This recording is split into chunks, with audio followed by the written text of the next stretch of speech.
Hello, everyone. Welcome back to Slow and Simple English. I am Alex.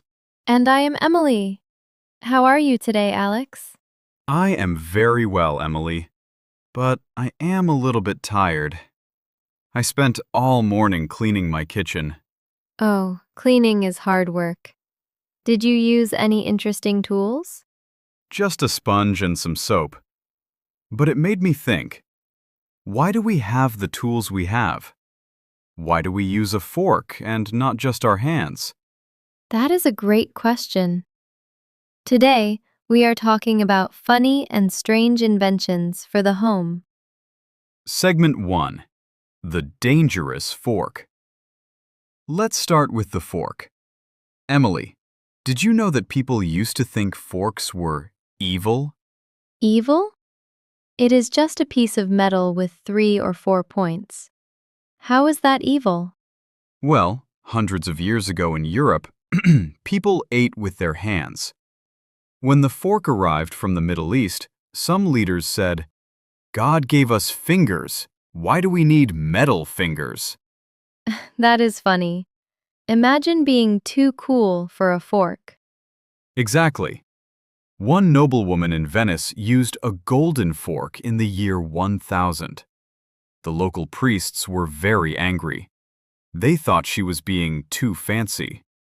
I guess I am very fancy every time I eat pasta.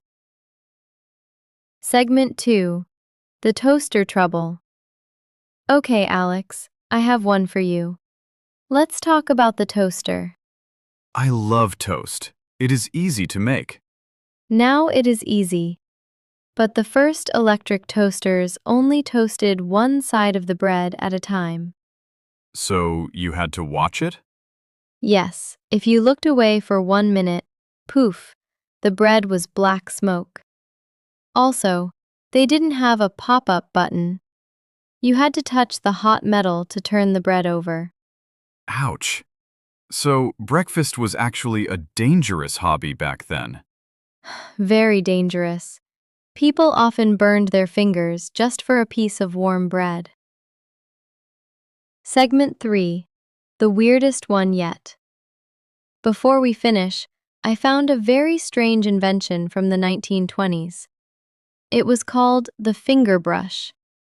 Is that for your hair? No. It was a tiny toothbrush that you put on your finger like a thimble. That sounds messy. It was. The idea was that you could feel your teeth while you cleaned them. But people hated it because they kept biting their own fingers. I think I will stay with my plastic toothbrush with a handle. Thank you very much.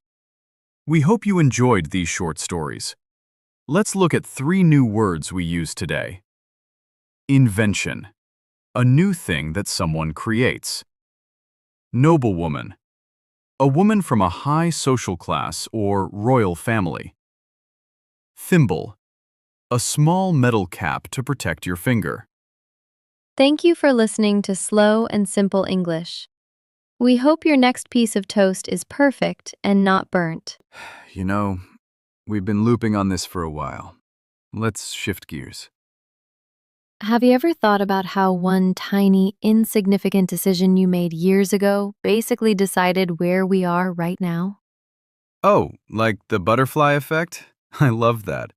It's scary, but kind of cool. What's the tiny thing for you?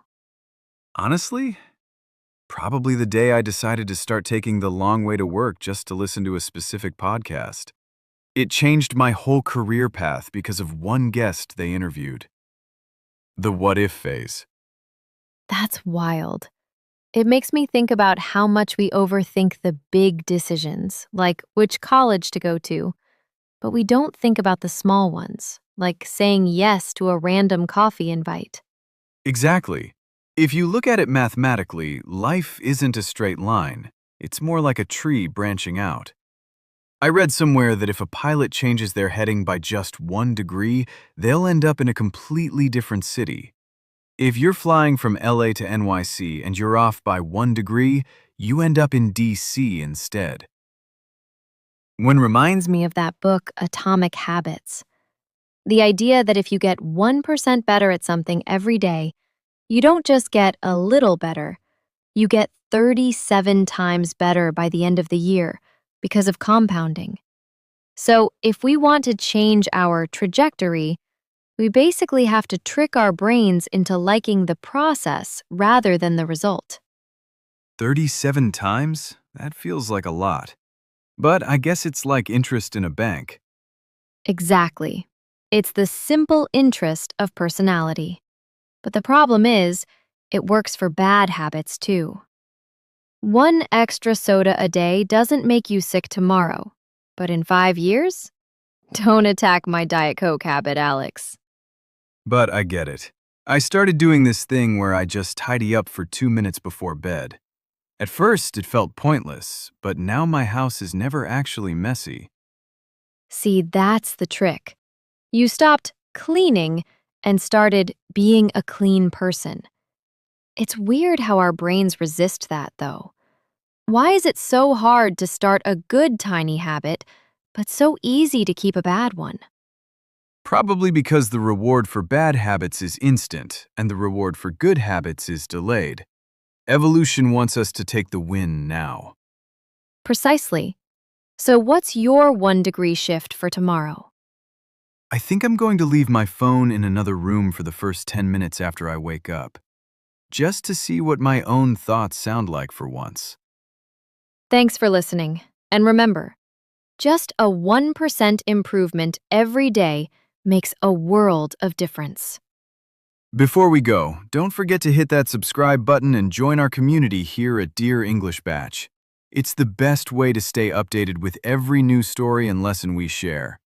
Bye for now. See you in the next one.